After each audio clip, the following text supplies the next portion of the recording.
Pronto. Olá, pessoal, boa noite, bem-vindos de volta ao TV GGN 20 horas. Estou aqui para receber vocês que nos assistem ao vivo pelo YouTube, pelo Facebook e também pelo Twitter. Eu vou aproveitar o começo desse programa e pedir para todos vocês compartilharem nas redes sociais o link para ajudar a aumentar a audiência do ao vivo aqui no YouTube. E para quem assiste pelo YouTube, clicar imediatamente no like.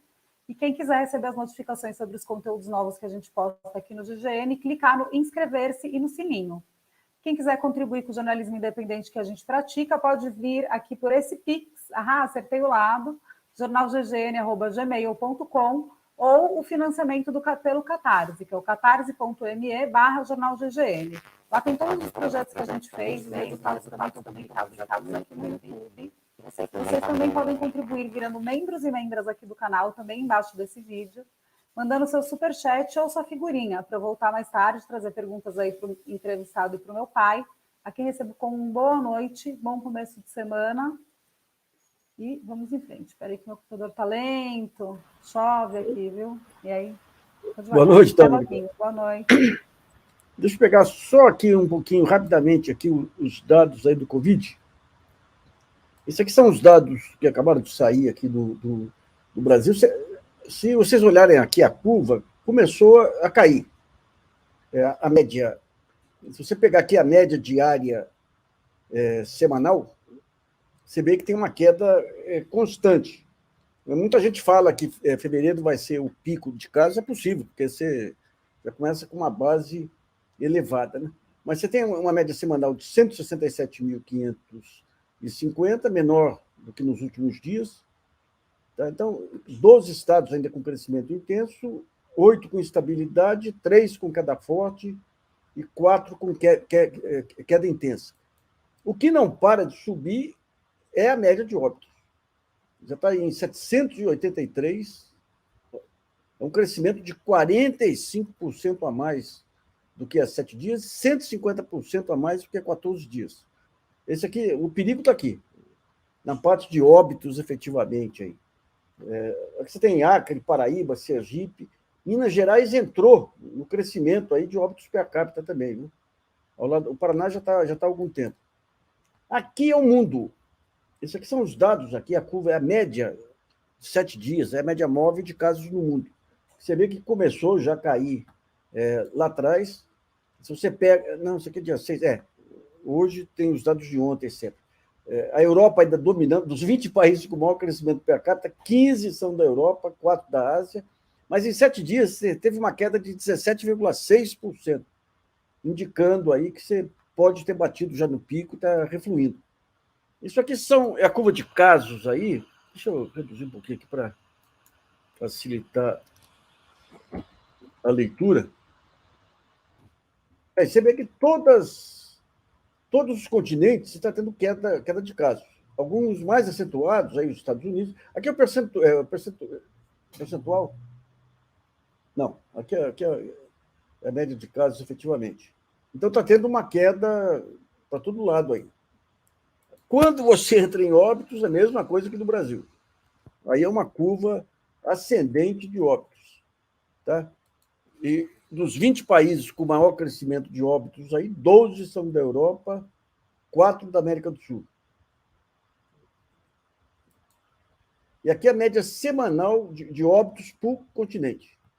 Você vê que você tem crescimento em todos os continentes, mas especialmente na América do Sul, aqui, que tem o menor número ainda, mas é o maior crescimento, 87% de crescimento em 14 dias. Então, esses são os dados aí dessa questão do Covid. E nós, nas mãos aí do Pazuello também, desse outro ministro que é tão ruim quanto, né, com os militares aí acampados em todas as secretarias relevantes do Ministério da Saúde. Isso aí vai ser interessante, né? Você não teve justiça de transição lá atrás para a questão nem dos crimes contra a humanidade, nem da questão de corrupção, né? Você teve grandes corrupções aí na construção de Itaipu e tudo que passaram em branco. Agora, eu tenho a impressão que esses negócios da saúde não dá para passar em branco. Você não tem mais a retaguarda, você não tem mais o pacto do Jobim, do Sepúlveda Pertence, aí, de fechar os olhos, né? E é um ponto que realmente as Forças Armadas, eu tenho a impressão que não vão, o pessoal da ativa, pelo menos, se deixar lambuzar aí por estripulias feitas pelo pessoal que foi para a área de governo. Hoje foi interessante, que hoje teve a visita do Alexandre de Moraes e do Luiz Edson Fachin ao Jair Bolsonaro. A visita protocolar, sempre que você tem mudanças aí no Tribunal Superior Eleitoral, o que o Bolsonaro faz? Gente, é só no Brasil mesmo. Uma visita rápida de 15 minutos aí, ele nem queria receber, mas obrigado, é protocolar. Ele pegou o ministro da Defesa, o Braga Neto, que é o cara que está mais pondo lenha na fogueira aí do questionamento das eleições, para acompanhá-lo nessa reunião. Sabe o que parece? Parece aqueles molequinhos lá da sua infância, lá que o grandão chama para conversar e fala: eu vou, mas eu vou levar aquele valentão lá que vai me proteger se acontecer alguma coisa. E um outro ponto importante aí é essa questão, a guerra do TCU. Você tem uma guerra, 2 grupos aí do Tribunal de Contas da União, um grupo liderado por aquele Júlio, alguém me lembra o nome aí, aquele procurador que foi peça central do golpe da Dilma, gente. Você pega o Barroso, o que o Barroso fala? Não teve crime de com as pedaladas, não teve crime. Ela caiu por falta de apoio político. Daí, quando você vai ver o papel, todo o jogo de cena do impeachment, o Barroso sancionando tudo.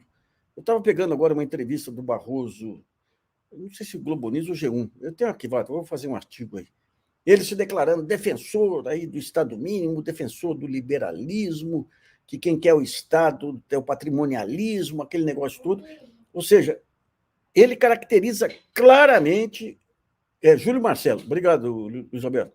Ele caracteriza claramente a posição política dele e é o sujeito que abre o voto lá na relatoria para reconhecer o impeachment, porque o impeachment é uma questão política. Ou seja, é uma questão política em que ele participou politicamente por defender os pontos da ponte para o futuro. E esse Júlio Marcelo, o que ele fez foi escandaloso. Ele participou daquelas sessões do Senado com aquela cobertura crítica horrorosa, deprimente da mídia lá, e dizendo: não, foi crime. Foi a pedalada que criou a crise futura, todo o carnaval. Depois ele aparece nas conversas da Vaza Jato também, ou seja, o sujeito que começou... Gente, eu acompanhei o início da profissionalização do TCU, ainda nos anos 90.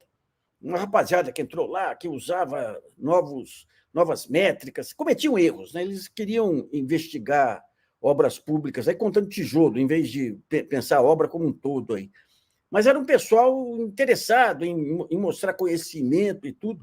Quando vem o impeachment, o tribunal se emporcalha por conta desse Júlio. Passa a atuar politicamente. Deixa de ser uma instituição de Estado para ser uma instituição política. O que o Júlio fez foi um negócio escandaloso. Não significa que o Lucas Furtado, agora, nessas ofensivas aí contra o Sérgio Moro, seja certo, não. Eu não quero opinar mais. Hoje eu recebi o voto dele aí no TCU, mas não dá para tolerar mais instrumentalização de órgãos públicos. Mas ele dizer: não, agora ele está aplicando o castigo que o Moro merece. Não, se não for dentro do devido processo legal, você desmoraliza. É a vitória do Moro. É a vitória do Moro e de toda essa selvageria que tomou conta aí do Ministério Público, do Judiciário, em todo esse período de Vaza Jato.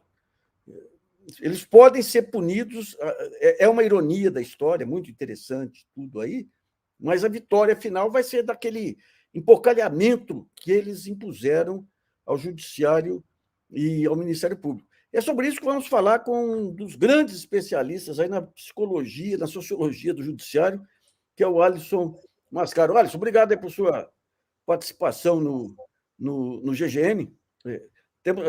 Outro dia eu estava comentando uma entrevista que fizemos tempos atrás, analisando, digamos, algo que eu pressentia lá atrás, assim, do espírito Yuppie que tomou conta, e você sintetizou e qualificou e classificou de uma maneira muito competente. Como é que você está vendo esse efeito onda agora, Mascaro?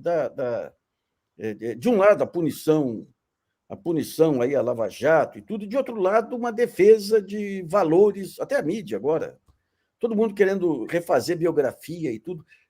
Qual que é a consistência dessa onda garantista, na sua opinião?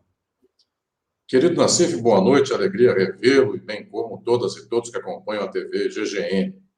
Eu quero falar sobre esta pretensa mudança de onda do Poder Judiciário e das instituições, que, nesta minha impressão, nenhuma peça mudou substancialmente. Eu penso que o Judiciário continua igual, ele tem a mesma plataforma de crenças, a mesma plataforma de valores. O que tem, e isto é inegável, é um tirocínio de entender para onde vão os ventos. E, de fato, os ventos mudaram, mas não mudou este arcabouço, esta ideologia que dá base ao judiciário. Então, ainda é o mesmo judiciário conservador / reacionário, só que entendeu que os tempos não são mais necessariamente reacionários. E então, nesse momento, é melhor andar de lado. E esse andar de lado é fingir-se democrata, é fingir-se respeitador da legalidade das instituições e, fundamentalmente, este é o momento logo imediato no qual a luta social não pode se enganar. Então, o lobo está vestindo pele de cordeiro, mas esta pele de cordeiro é o tempo que durar deste vento de cordeiro. Daqui a pouco volta a ser lobo diretamente. Mas é um desânimo, viu, Mascaro? Porque quando você vê... Você teve macartismo aí, você teve... Em tantos lugares aí você teve esse processo de radicalização, essas ondas punitivistas, a voz das ruas, a justiça abrindo espaço para a voz das ruas, que é o que tem de mais deprimente tudo, mas você tinha aquelas figuras referenciais aí no judiciário, na própria política, a mídia depois de algum... Eu estou falando de outros países, né? Que mostrava o rumo. Gente, esses valores você não pode sair... Quando você olha Brasil, acho que essa é uma marca do subdesenvolvimento. Os seus estudos aí sobre essa questão do status do judiciário, como é que você vê esse jogo de status e tudo que move as opiniões também no judiciário?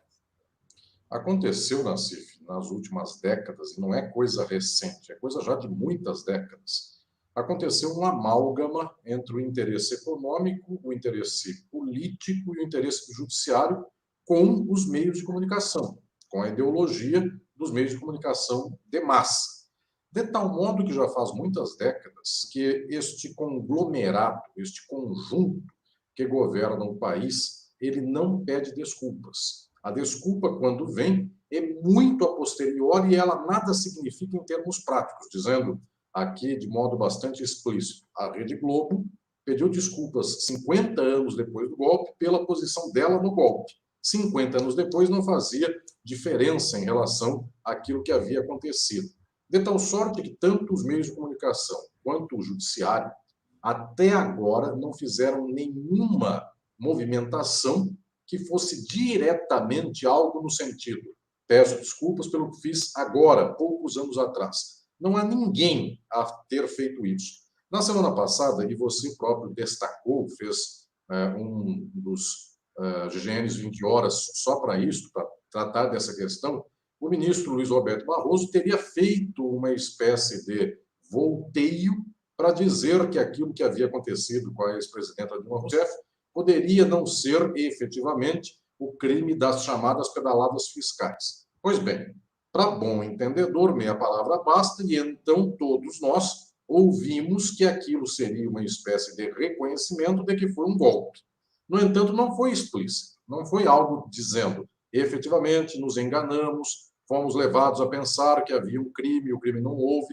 É sempre algo melífluo. Portanto, é uma posição que já entendeu que o vento virou para outro lado, não toma diretamente a posição do outro lado, mas também não quer ficar agarrado do lado onde o vento não vai, então fica sempre neste lusco-fusco, como se diria antigamente, no qual a pessoa está de um lado, mas reconhece que o outro lado também tem alguma razão, ou seja, não houve nenhuma peça decisiva do judiciário que tenha feito até agora, Judiciário e Ministério Público, de modo geral, que tenha feito esta espécie de consideração sobre esse processo histórico, passando um traço dizendo foi horrível, foi acometido de ilegalidades. Tudo que a Vaza Jato revelou sobre o Sérgio Moro, sobre os procuradores da Lava Jato, isto não sensibiliza minimamente a argumentação da própria Operação Lava Jato, que continua dizendo que operou em favor do combate à corrupção. Sérgio Moro continua ainda com a mesma cara deslavada de paladino da moral e dos bons costumes por conta deste complexo geral que não moveu nenhuma peça. Observemos nós, na CIF, eu sempre lembro... O Marcelo aqui.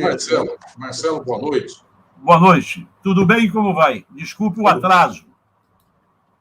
Alegria estar aqui alegria também. Minha com vocês. Alegria minha participar desse papo. Vamos lá. Eu atrapalhei. O exemplo fundamental, o termômetro de que o Judiciário não moveu uma peça é o próprio TRF da 4ª Região do Sul, lá em Porto Alegre. Nada aconteceu que fizesse com que aquele julgamento em relação ao recurso do ex-presidente Lula pudesse ser repensado. Não houve uma outra cultura do tribunal que anunciasse outros paradigmas, de tal modo que há um bloco coeso. Esta coesão nada abalou e, efetivamente, uma pessoa ou outra, mas ainda assim pouquíssimas. Eu diria que o ministro Barroso foi um raro caso aí a fazer uma espécie de volteio parcial, mas praticamente ninguém fez o volteio total e disse, estava pensando assim, deixe de pensar porque é um absurdo. Quem já pensava que era um absurdo continua achando e cada vez tem mais provas, cada vez mais puxando a galinha vem mais pena, para provar que todo o processo e todo o itinerário da Lava Jato e dos processos que foram havidos nos últimos anos, tudo isso foi um complexo do absurdo. Mas os agentes deste teatro, e em especial aqueles que não foram agentes diretos, que são magistrados, membros do Ministério Público, de variadas instâncias, variados tribunais do Brasil, continuam acreditando que é mais ou menos isso. Portanto, não houve nenhuma mudança substancial. Volto a dizer que o Judiciário guarda, efetivamente, uma ideologia nociva a qualquer postulação progressista da sociedade. Não estou dizendo que guarda em absoluto todos os quadros. Conheço e tenho amigos e amigas os mais especiais no mundo judiciário e no mundo jurídico, de modo geral, que têm um papel valoroso, mas são minoria. Efetivamente, em maioria, o judiciário continua igual ao que era 5 anos atrás. Agora, Mascaro, quando a gente vê os julgamentos aí que vêm dessa anulação de Curitiba, você tem juízes aí para todo lado, aí trabalhando em cima de provas e absolvendo. Isso aí, o que é? É um pessoal que não estava envolvido nessa sanha punitivista ou são as ondas?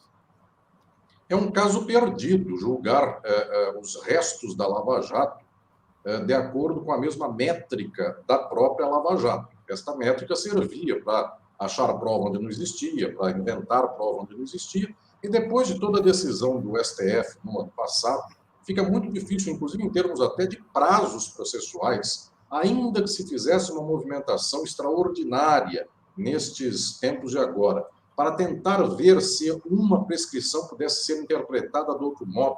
Ainda que isso existisse agora, a prescrição vem daqui a pouco, ou seja, é um caso perdido na prática, este resto de Lava Jato, de tal modo que alguns desses magistrados, certamente, têm uma posição altiva, uma posição decisiva, de uma boa interpretação da legalidade, isso é patente, mas, eventualmente, alguns outros casos sabem que dali não há o que fazer, ou seja, é melhor nem gastar arma com esta situação, que já foi esvaziada por conta da Vaza Jato, por conta das decisões do STF. Então, eu diria que este restinho que estamos tendo hoje aqui, de vitórias, uma em seguida da outra, elas não servem de índice para nós, porque, efetivamente, elas já são quase que algo perdido para quem opera na dimensão, eu diria aqui, do poder pleno e absolutista, como operava a Lava Jato. O termômetro de como pensa o judiciário virá daqui a pouco, quando, então, num eventual governo Lula, observarmos de novo esta campanha da moralidade contra a corrupção, que deve começar exatamente no primeiro dia de mandato do Lula. É muito provável que desse dia para frente volte a se agrupar o judiciário como se agrupou anos atrás.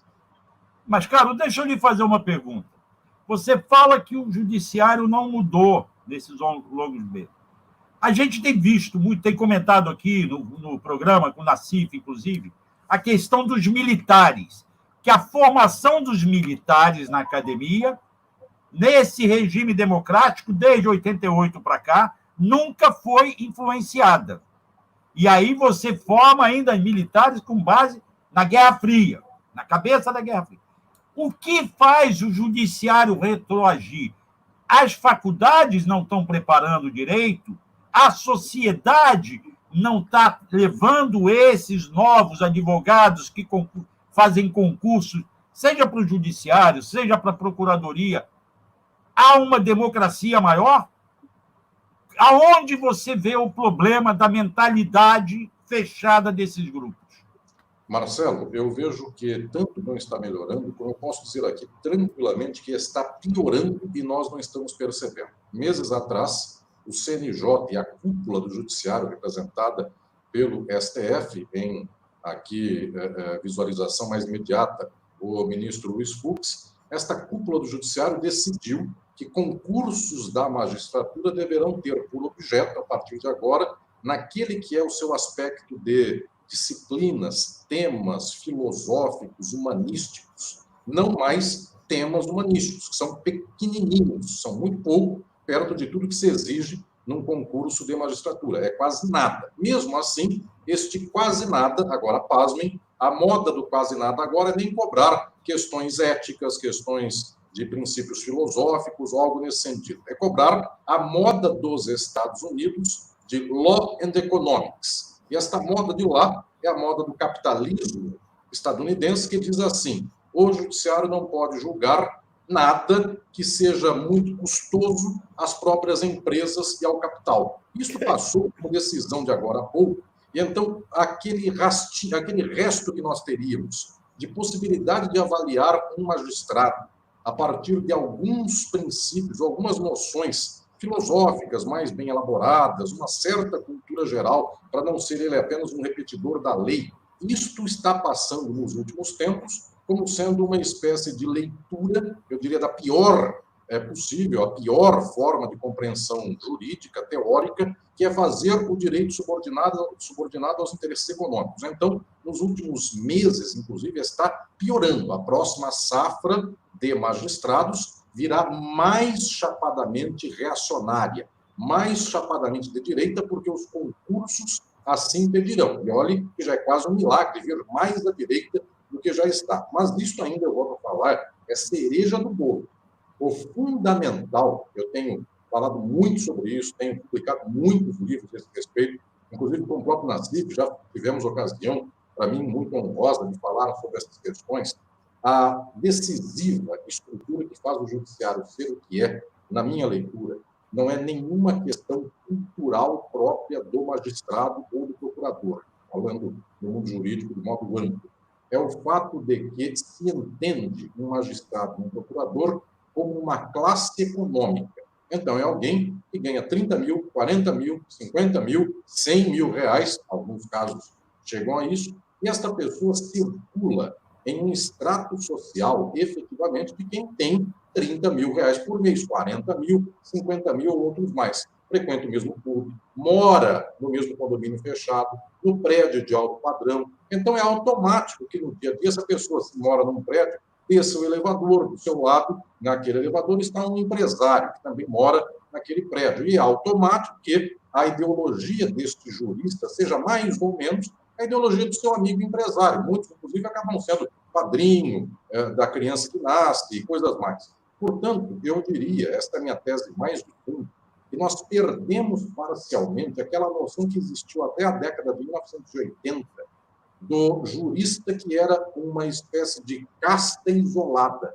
inclusive com uma cultura muito própria, de uma certa erudição quase vazia, e para muita gente até muito ridícula. O jurista que usava terno e gravata em pleno meio-dia, terno preto, gravata pesada, enfim, toda essa dimensão de falar data vênia, enfim, ter lombadas de livro na sua estante para não ler nunca. Essa dimensão acabou, e o jurista, basicamente, ele pensa sobre qualquer coisa o que o seu extrato econômico, não o seu extrato profissional, seu extrato econômico, seu médico, seu dentista, o vizinho, coisas mais, o que essa gente pensa. De tal modo que a revista dominical que os seus vizinhos leem acaba sendo, por tabela, a revista que ele lê. A viagem do sonho do magistrado não é mais para ver Coimbra, Portugal, a velha Faculdade de Direito de Coimbra, Paris, o que quer que seja. Também o jurista vai a Miami como vai o seu vizinho de condomínio. Se o condomínio tem lá um vizinho que vai para Miami, leva a filha para a festa de 15 anos, o juiz também leva sua filha de 15 anos para a festa. Resultado, na hora que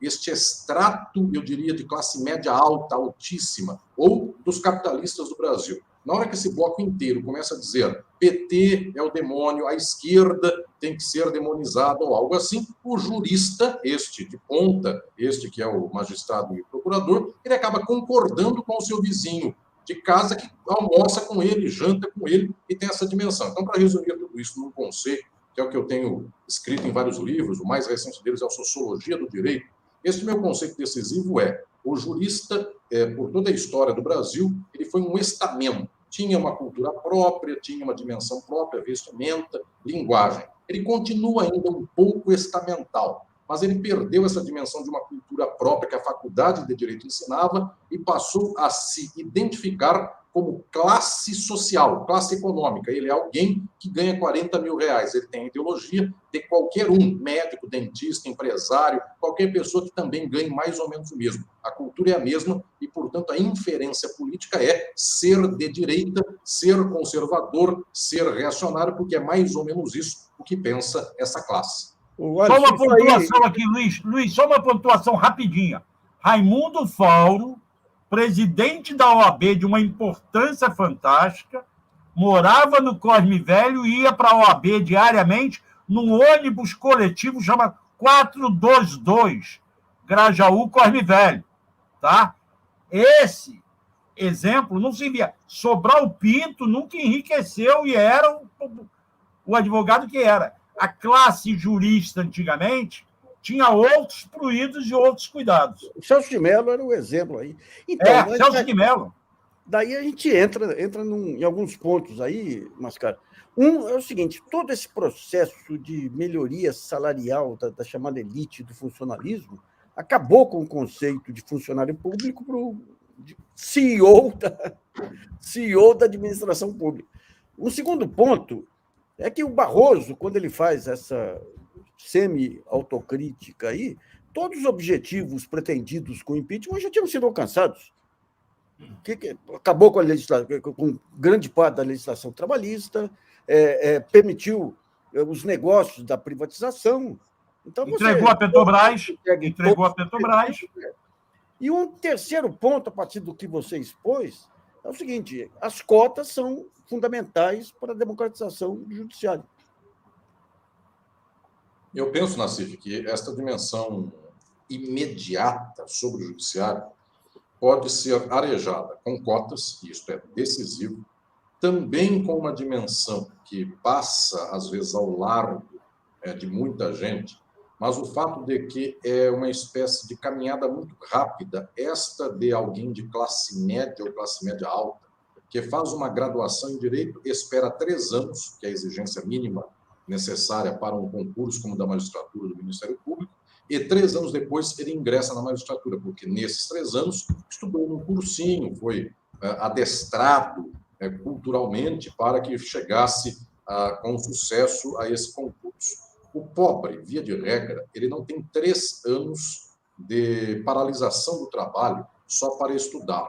Então, como alguns podem parar de estudar, de trabalhar por 3 anos para estudar para um concurso, obviamente esses 3 têm uma dianteira, eu não diria de intelecto sofisticado, eu diria mesmo de decorar questões que são pegadinhas jurídicas. Então, ele fica sabendo que uma prova X num tal estado pediu, em uma certa ocasião, tal curiosidade jurídica, ele guarda isso na cabeça. Pois bem, ele é bem adestrado nesses 3 anos. Só aqui nós já temos um corte de classe, porque, efetivamente, alguém que tem o filho para criar, alguém que tem uma dificuldade econômica na vida, ele tem que trabalhar, ainda que seja parcialmente, nesses 3 anos e estudar parcialmente. E quem trabalha parcialmente e estuda parcialmente vai com resultado parcial na prova do concurso. Pois bem, O que estou dizendo é que, pelo modo a partir do qual o concurso jurídico é organizado, ele é uma máquina de apenas aprovar candidatos que, em maioria, claro, não é em unanimidade, mas em maioria, são candidatos já de classe média, cujos pais podem lhe bancar esses estudos, de tal sorte que é quase uma espécie de círculo fechado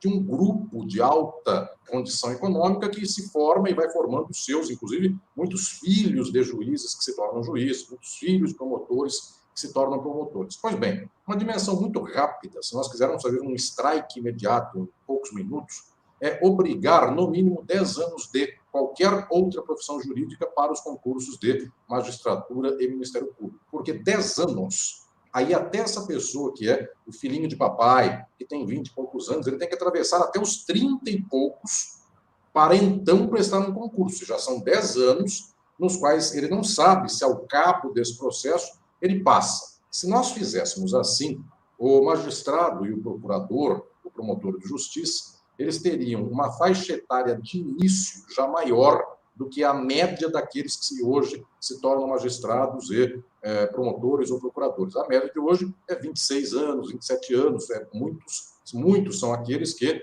com 3 anos de formado, imaginemos nós que se forma com 22 ou 23 anos, mais 3 dão os 26, 27. Essa gente que ingressa na magistratura logo com essa idade, muito pouco tem de experiência vivida, experiência de vida. Não viu o pobre, conviveu apenas com os seus do condomínio, na faculdade de Direito, via de regra, estudaram em faculdades da elite econômica, da burguesia, de tal sorte que ali tem uma experiência muito limitada de vida. Efetivamente, com 10 anos de exigências de defensoria, advocacia ou outras profissões mais, esta pessoa teria a oportunidade de, muitas vezes, ser atravessada pelas negativas, ter que pedir e estar de um lado do balcão antes de ir para o outro lado do balcão. E todas estas experiências seriam decisivas. Eu diria que, no nível psicológico e mesmo psicanalítico, nós quebraríamos esta máquina industrial de construir ou de produzir pessoas com uma deformidade ou uma conformação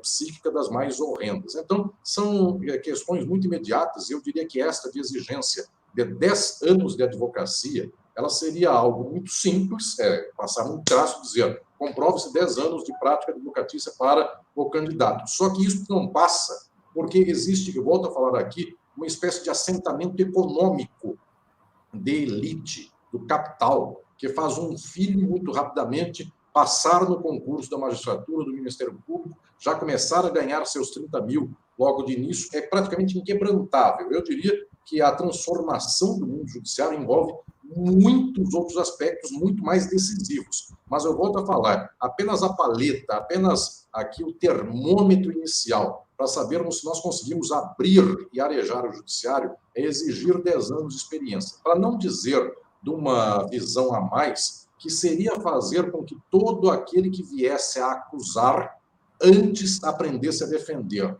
Portanto, que o próprio Ministério Público tivesse como sua antessala, como seu vestíbulo, a defensoria. Seria algo notável. Nós formaríamos juristas melhores, que aprendem 10 anos de defesa antes de partir para a acusação. Do jeito que vai, é alguém que jogou videogame, estudou 5 anos de faculdade, decorou mais 3 cursinhos, no outro dia ele começa não mais a matar como no videogame, mas começa a acusar pedindo a morte prática, que é mandar alguém para a cadeia pela vida inteira. Mas isso já existiu uma época, não, Mascaro? Teve um período que não eram 10 anos, eu acho que eram 4, 5 anos de advocacia para poder fazer concurso para magistratura. Não houve isso já? Nós temos, pela tradição jurídica brasileira, que é muito distinta da estadunidense, e isso para nós é um louvor. Eu insisto muito nos meus livros, meus alunos, inclusive, sabem dessa questão. Nós precisaríamos parar com esta dimensão, eu chamaria aqui colonizada, de imaginar que a experiência anglo-saxã é boa e a nossa não é. A experiência brasileira vem de uma tradição jurídica europeia, continental. Os ingleses chamam essa tradição, que é nossa, de civil law. São eles falando de nós. E eles se chamam de tradição da common law. Pois bem, e esta dimensão que é brasileira, portuguesa, da América Latina inteira, é da Espanha, é da Itália, é da França, é da Alemanha, só não é dos países anglo-saxãos. Esta tradição é uma tradição que observa no magistrado alguém que tenha uma espécie de experiência de vida. Eu estou falando aqui lá do direito romano. Aquele que era o pretor peregrinus do romano, que era a figura mais parecida com a do juiz hoje. Não é igual, não tem, guarda muita diferença, mas o que parece mais com um juiz hoje, no passado, era sempre alguém tido pelas pessoas como sábio, e este sábio em geral, porque era velho. Então, existe uma tradição nossa, que é a tradição do passado coimbrão, português, brasileiro, que vem da Roma Antiga, que considera que alguém para acusar ou alguém para julgar, essa pessoa tem que ter a idade da experiência. A tradição da Common Law é outra. A tradição da Common Law, muitas vezes, não em todos os casos, mas muitas vezes, faz votação para juiz. Então, alguém que eventualmente tenha uma certa condição de popularidade, alguém que fale o que o povo quer escutar e que possa, inclusive, muitas vezes falar coisas absurdas, sem nada da experiência da vida vivida, esta pessoa se torna juiz. De tal modo que é nesta leitura dos Estados Unidos que, por exemplo, existem acordos de leniência, alguém entrega o jogo e o juiz corta pela metade a sua pena. A tradição nossa da civil law é outra. Portanto, quando o Marcelo diz, mas isso aqui não é algo que seria tão chocante para a nossa visão e para a nossa história. Sim, porque efetivamente na nossa consideração, magistrado vem de magister, do latim. E magister é o mesmo, este vocábulo é o mesmo, de magistério. Então, o professor e o juiz vêm do mesmo vocábulo, magister, magistrado, magistério. Esta dimensão nos dá aqui um horizonte decisivo, que é o fato de que alguém para julgar, tanto quanto alguém para ensinar, essa pessoa tem que ter experiência para depois ensinar, depois julgar. Então, eu diria que é preciso romper com esta máquina de concursos. Esta máquina organiza, inclusive, aspectos financeiros da vida da classe média alta, então tem uma contraposição enorme de muita gente, mas seriam questões muito imediatas e muito banais para dizer 10 anos de couro curtido, 10 anos do lado de cá do balcão do fórum, ouvindo não, sabendo pedir para depois julgar. Mas, cara, um dos pontos trazidos aí pela Vaza Jato, pela Lava Jato, e agora por essa ofensiva aí do TCU contra o Moro, a questão da porta giratória. Isso aí era um fenômeno que já existia aqui no Brasil, foi precipitado pelo poder excessivo que esses procuradores ganharam e que interessavam depois a clientela usufruir. Efetivamente, a tradição judiciária do Brasil era tida com algo que tinha uma ligação com o mundo econômico, mas mantinha, eu diria, as aparências de uma imparcialidade. É a minha tese de que a cultura da magistratura e do Ministério Público, e também da advocacia, uma certa advocacia de ponta, o Marcelo lembrou aqui de Raimundo Fauro, que, inclusive do qual eu dedico um capítulo do Sociologia do Direito a tratar sobre o Fauro e as suas ideias. Existia uma cultura no Brasil de que o bom jurista não se media por dinheiro. O bom jurista se media pela sua honradez, pela sua cultura, pela sua oratória. Então, era muito tradicional. Os grandes promotores do júri, os grandes advogados da defesa, o tempo do Valdir Troncoso Pérez e outros mais que falavam e comoviam. Para falar aqui de São Paulo, o Rio também tem exemplares magníficos nesse sentido, Evandro Lins e Silva, tantos outros mais. Pois bem, era uma dimensão na qual o jurista gozava a partir do status da sua profissão. Esta dimensão era até chocante se fosse pensada como trampolim para depois voltar a uma outra condição jurídica para ganhar dinheiro. Então, a aposentadoria nascida para um jurista era o momento no qual a sua condição de senectude seria o momento no qual ele poderia escrever suas memórias, contar daquilo que foi. Então, Pontes de Miranda lembrava aquele tempo do passado dele e coisas mais. Hoje é distinto. Hoje alguém aposenta com 70 anos de idade, 75 anos de idade, pela expulsória de agora do funcionalismo público, e esta pessoa, aos 75, tem vitalidade, tem saúde, essa pessoa não cortou cana, via de regra, sendo ela magistrada ou membro do Ministério Público. Ela viveu relativamente um certo conforto, que faz com que a sua vida, eu diria, de saúde, mesmo corporal, ela tenha ainda um bom estoque de energia para além dos 75 anos de idade. O que pensa essa pessoa? Agora eu vou ganhar ainda mais fora da magistratura ou fora do Ministério Público. Isso quando chega nos 75. porque o Nassif bem lembrou, esses casos de Dallagnol, Moro e outros mais, são uma proeza, inclusive, que aos 40 e poucos anos de idade já resolvem ganhar os tubos e não mais ficar apenas nesses salários que para eles, muitas vezes, para alguns deles, podem ser considerados baixos e que para o resto da sociedade é até uma afronta. Pois bem, estou dizendo que para essas pessoas ser magistrado, ter um cartório, ter uma empresa, advogar para um conglomerado dos Estados Unidos, tanto faz. A lógica é dinheiro, então não tem mais a noção do status. Aposenta e escreve um livro, aposenta e conta suas memórias, aposenta e vai dar aula para ensinar a nova geração. Não, aposentou com X, trabalho num que dá 10X. Essa dimensão é a minha aqui demonstração de que o mundo jurídico hoje não se pensa mais a partir do status do estamento, se pensa como classe econômica, de tal modo que eu conheço frequentemente casos de alunos meus, inclusive, na magistratura, que dizem assim: como magistrado eu ganho X, se eu passar no concurso de cartório eu ganho 5X. Ah, mas qual é a glória de ser dono de cartório? Glória nenhuma, mas me paga 5X, 5X eu compro uma fazenda, 5X eu torro não sei de que modo, etc. Então a pessoa não tem mais status ou apenas glória na sua trajetória jurídica. O que o Marcelo lembrou aqui dos tempos do Raimundo Fauro, isso já não é mais o organizador, eu diria, do desejo da magistratura e do mundo jurídico. É dinheiro em cima de dinheiro. Por isso que essa porta giratória acaba sendo assim. Alguém acaba uma etapa da vida jurídica, começa outra, e esta outra não lhe dá mais glória, lhe dá, inclusive, muito menos glória. Se nós observarmos a glorificação absurda que foi feita do juiz Sérgio Moro, até para os termos dessa glória inflada e artificial que ele tinha, ser uma espécie de advogado consultor desta Álvares e Marçal, nem para os fins dessa gente que o apoia, essa gente, inclusive, sem muitas luzes, eu diria, de esclarecimento sobre o mundo, até para essa gente não tem glória nenhuma no que faz. Não importa a glória, o que importa é o dinheiro que vai se receber em algum momento. Mas aí foi porque ele errou, né? Ele sonhava em ser do Supremo. Acreditou que poderia ser do Supremo. E acabou escorregando no governo Bolsonaro, levou rasteira. Aliás, o nosso telenauta aqui, o Iter Sansão, lhe pergunta a você e ao Nassif, quem no governo Lula III teria a chance de ocupar o Supremo, já que ele vai ter que substituir 2 dos atuais ministros. Eu não me lembro aqui quais são os ministros que vão sair no governo Lula III. Se o governo Lula assumir 2023, que nomes que ele deveria colocar no Supremo? Uma mulher negra, como já defenderam? Alguma coisa ligada a gênero? Ou tem que procurar realmente pelo conhecimento jurídico apenas? Como deve ser essa seleção do seu modo de ver? Deixa eu só antecipar um pouquinho aí. Eu acho que, digamos, o que se passou aí com os erros de indicação, aí você tem uma prova do caráter que é essencial.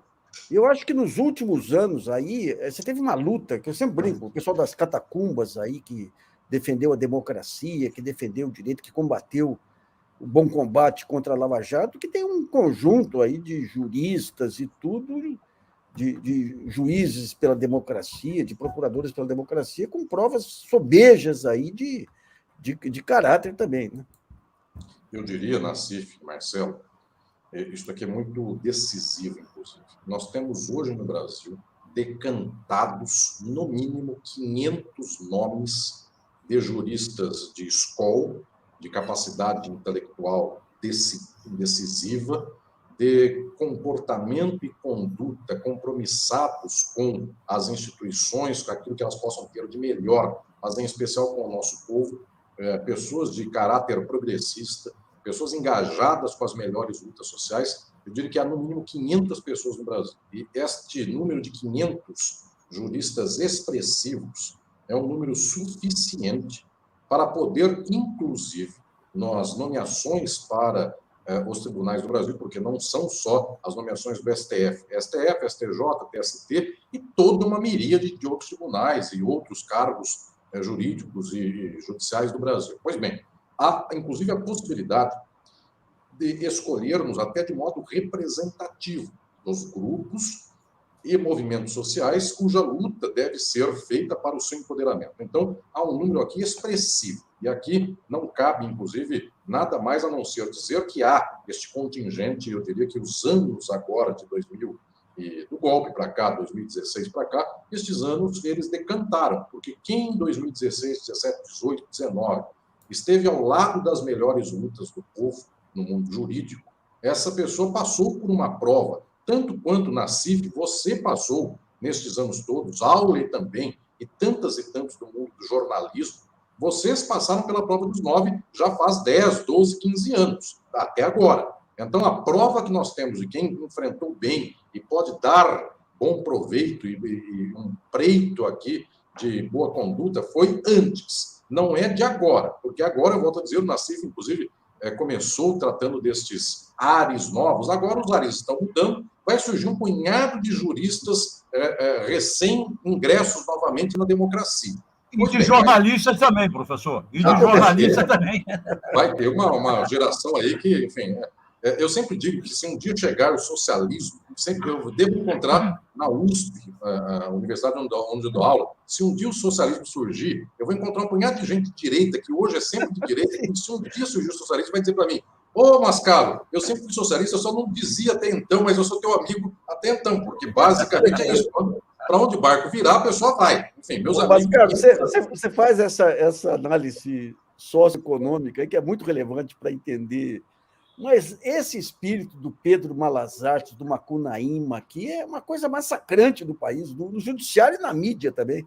Eu estava vendo uma das figuras centrais aí desse pacto com a Lava Jato, aí, descendo o cacete do Moro agora, que é o Moro, não respeitaram os procedimentos. Mas é impressionante isso aí. Como é isso aí, digamos, na conformação... do caráter nacional, ou do caráter de um poder, isso é terrível. Você está andando no pântano permanentemente, né? Até porque o jurista se vê economicamente como alguém da classe média, e a classe média, nesse sentido, tem uma subjetividade muito, eu diria, esgarçada, porque ele precisa trabalhar. A classe média trabalha também. Quem detém os meios de produção é o capitalista. Pois bem, a classe média sabe que precisa trabalhar. O vento bate para lá, ele sente que o seu trabalho será menor, ou será mais bem remunerado, se ele estiver em favor desse poderoso. Se mudar para o outro lado, ele muda também. Tanto é que o pobre muda menos e o capitalista também muda menos, porque o pobre continua pobre, seja o A, o B ou o C que mande, e o rico continua rico. Agora, a classe média, ela pode ganhar um pouco mais ou um pouco menos. Mas, só para concluir essa dimensão que eu penso que é decisiva, o meu medo não é do nó. Eu volto a dizer, Nassif Auer, penso que o Brasil tenha decantado os 500 nomes de juristas, mulheres e homens, que atravessaram o Rubicão destes anos de sofrimento e estiveram do lado do povo das lutas populares. Então, nome não falta. A questão decisiva é que o arranjo político do país pode fazer com que o próprio governo, a partir de 2023, se veja numa certa logicidade que foi a de 2002 para 2003. E que logicidade era essa? Quando tem que entregar alguns dedos para fazer composição, entregam-se os dedos e os anéis do mundo jurídico e judiciário. Observemos nós que a maior parte desses ministros, ressalvadas as exceções notáveis, e, enfim, eu diria, talvez a mais notável de todas, o ministro Lewandowski, ressalvadas as exceções, via de regra, o que se nomeou por aí, a partir de governos progressistas, de gente que não foi progressista, é algo absurdo. Pois bem, o meu medo não é que não se nomeie mal a partir de um desses 500, é que, nestas transações da governabilidade, nomeie-se fora da lista dos 500, porque tem que dar um cargo para um partido apoiar o governo, e então o melhor cargo do que dar o ministério é dar um cargo numa nomeação para um tribunal, ou seja, pode acontecer de que esta estrutura de organização política erre novamente, só que desta vez, errando novamente, nós não temos nem sequer esta hipótese de dizer que não se sabia, porque se isso acontecer, o judiciário esgarça sem deixar nenhum rastro à esquerda do país ou às lutas progressistas do país. Então, é fundamental trazer o judiciário para um horizonte progressista. Nomeações de 2023 para frente não podem errar mais. Nassif, deixa eu só emendar uma pergunta. Mas, Caro, você acha que tem que ser mudado o sistema de escolha do ministro do STF?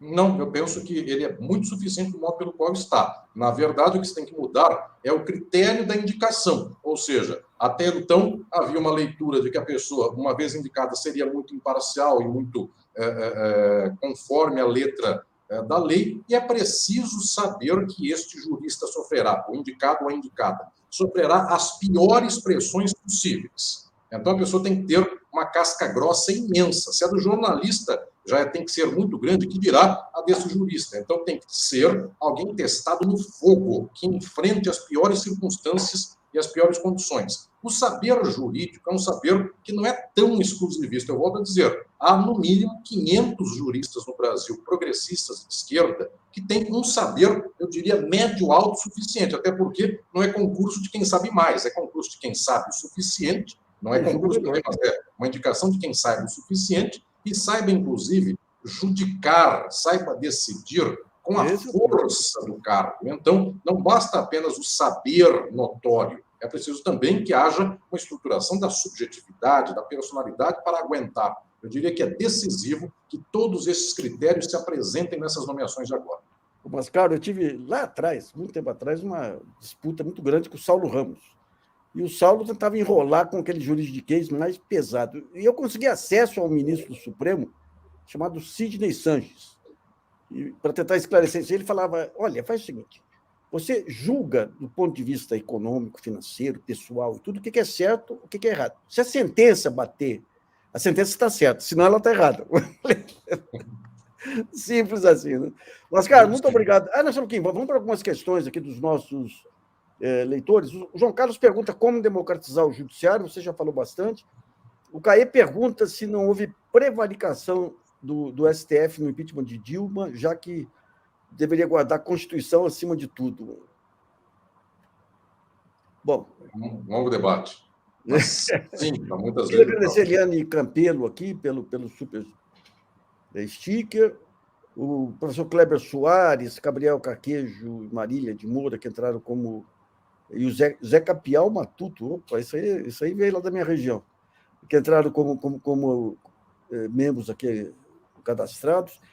E agradecer muito aí, Mascaro, mais uma vez aí uma bela explanação sobre as raízes, o que faz a figura e a personalidade do judiciário. Aí. Um grande abraço para você, muito obrigado aí. Obrigado, Mascaro. Obrigado, Auler. Obrigado a todas e todos da TV GGN. Muito obrigado. Marcelo, o que mais temos aí, meu filho?